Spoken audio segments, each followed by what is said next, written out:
Good evening everybody. আমি আপনাদের সামনে এসেছি আপনাদের সঙ্গে একটা জিনিস শেয়ার করার জন্য। আগামী 23শে জানুয়ারি একটা ক্রিকেট একাডেমি ওপেন হতে চলেছে, যেটি আমার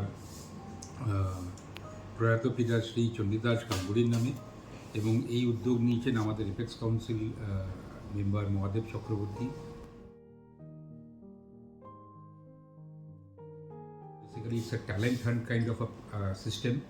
18 বছর বয়স অবধি এখানে প্লেয়ারদের নেওয়া হবে, বোথ মেন অ্যান্ড ওমেন, এবং এখান থেকে অনেক নতুন ছেলে উঠে আসবেন, সেটাই ওনার বিশ্বাস।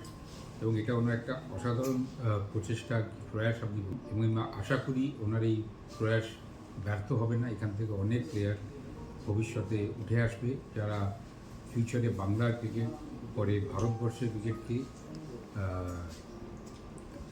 As a player service provide করবে। ধন্যবাদ।